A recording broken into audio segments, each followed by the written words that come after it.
let's go right ahead and go into some of these risky off-season moves in the NBA so far, because again, like, the offseason is still it's still kind of fresh, and while obviously there are no big time free agent players remaining in free agency, there are a couple. So the biggest one of the riskiest moves in the offseason is by far the Lakers not doing anything. No, not really. That's unfortunately, like, the Lakers, they aren't going to make this list, even though they probably should make this list, because let's face it, not doing anything in the entire offseason is probably one of the riskiest moves for the entire NBA. But aside from that, like, I'll actually give you some of the moves that teams actually did, as opposed to some moves that teams didn't do.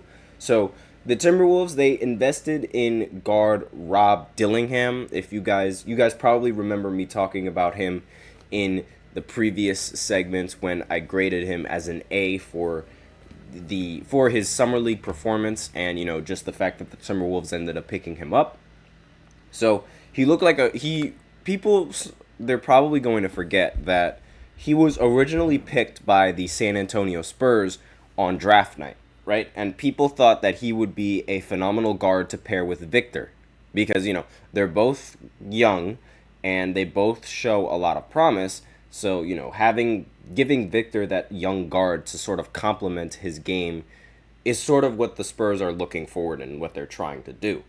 But it was later announced, like literally like right after he signed the contract, right after he got drafted by the Spurs, he was then traded to the Timberwolves, like literally directly after he was drafted. And it was a lot of people were very, very surprised that the Spurs were even going to trade this guard.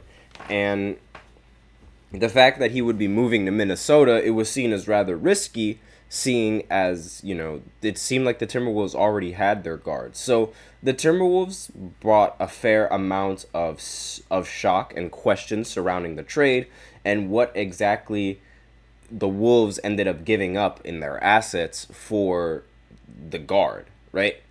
Now, Minnesota, they not only agreed to give up its only tradable future first round pick, the unprotected 2031 selection, but they also gave the Spurs the right to swap first rounders in 2030, the top one projected pick. And according to ESPN's Bobby Marks, a first year salary of $6.3 million for Dillingham also meant paying an extra $28 million in luxury taxes next season.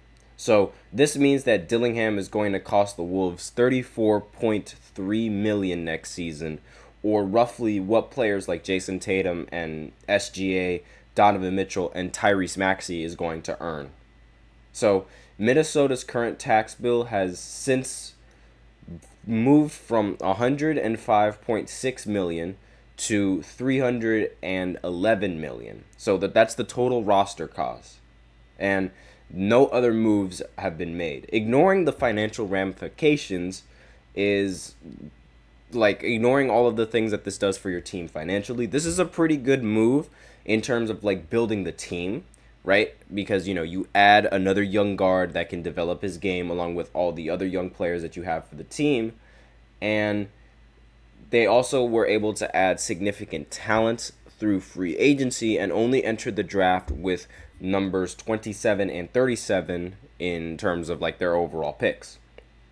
Now, getting a player as talented as Dillingham to come in and learn behind an outstanding veteran like Mike Conley is something that I've been saying is going to be a good thing for the longest time. So, really, I think, Dillingham is going to be a big part of this team's future. So this is sort of a move that I feel like it is risky, but it could come in with such a nice and high reward.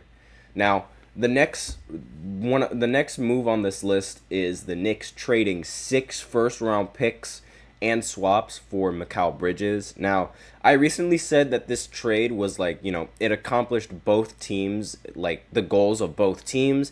They wanted the Nets wanted to rebuild, like completely rebuild, and the Knicks wanted to contend, and they also wanted to do it with someone who used to be teammates with a majority of the Knicks squad, the Villanova people, right? Like Dante DiVincenzo, Josh Hart, Jalen Brunson, and Mikal Bridges. They've all played on the exact same Villanova team, and they all have that chemistry.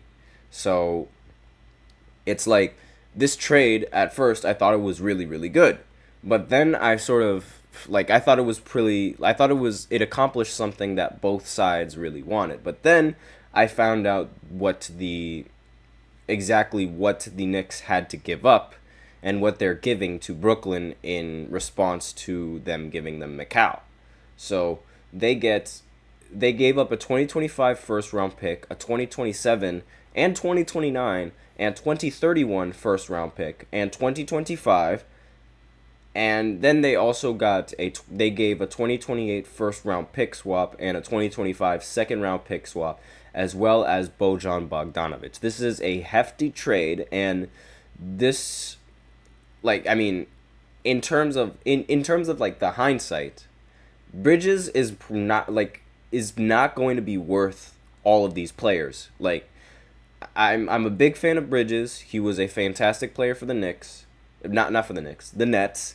He averaged 14 points, 4 rebounds, 2.3 assists, 1.2 steals in his last full season with the Phoenix Suns.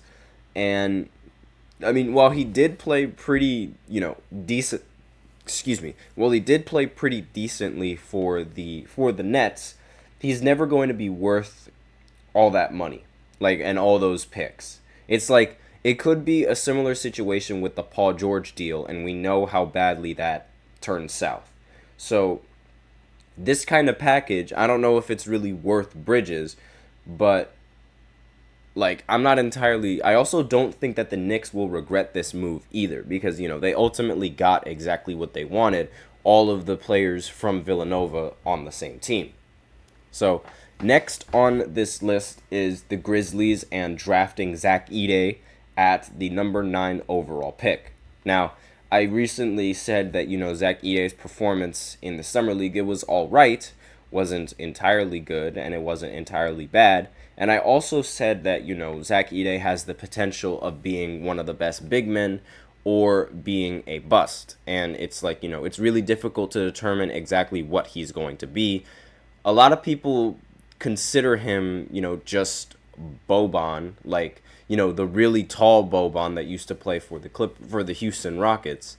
And the fact that that's what people argue his ceiling is just shows the talent in this NBA's draft. Now Zach Edey, he's just polarizing like that. And so seeing him get drafted to the number 9 overall is, a lot of people argue it's one of the worst picks in draft history. Kristen Peak of Yahoo Sports does not agree with the Grizzlies taking Zach Edey at number 9 at all. Does not agree with it. Now, while a trade up for Donovan Clingan would have been the ideal outcome, because I had a feeling that, the Grizzlies, they needed a center. I just didn't think that drafting this particular center was the best option. But I digress.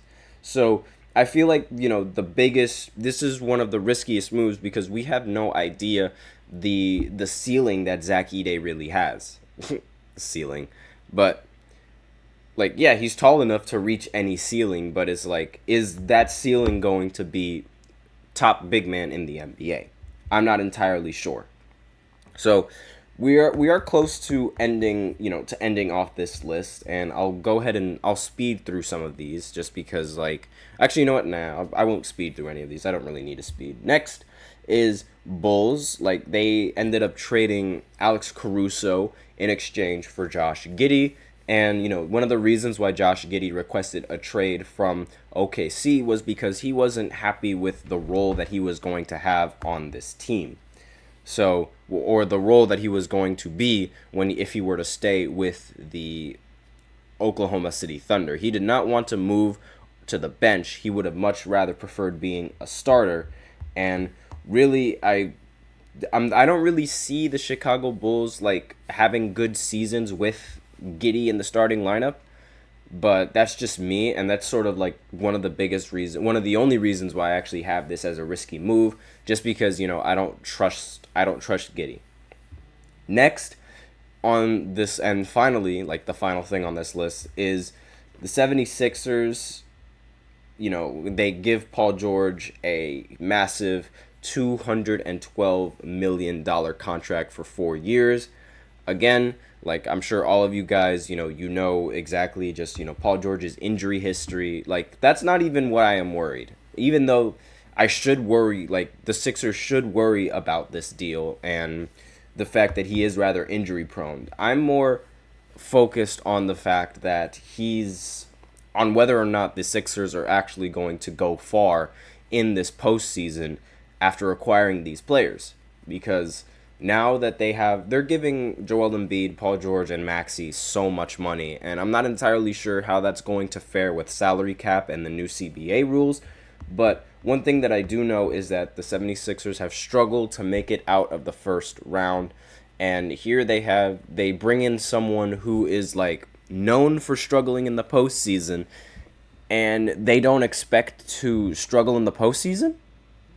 But, I digress. Again, anything can happen in this offseason. Well, not in this offseason, but anything can happen in the NBA. So really, like, who knows? Maybe this is exactly what they needed in order to beat the Celtics. But again, I don't really feel like this roster can really compete with the Celtics, despite bringing in a pretty competent small forward. But that's all I have. So next, we will go ahead and go into the third segment, where I talk about the top 25 NBA athletes. ESPN recently made a list about it, so I'm just going to talk about it right after this short break. So be sure to stay tuned. I will be right back. Looking for your daily fix of sports talk without having to pay for it? GSMC Sports Network is available on YouTube. Just search GSMC Sports Network. Get your fix of daily sports talk shows on YouTube, absolutely free. NFL, college football, NBA, MLB, MMA, UFC, fantasy football, and so much more.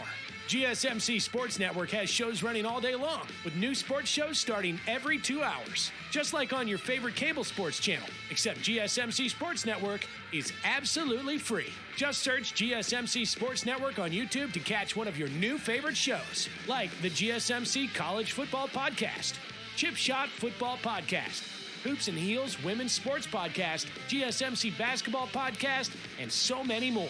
Check it out for yourself. GSMC Sports Network, now available on YouTube absolutely free. Search GSMC Sports Network on YouTube right now.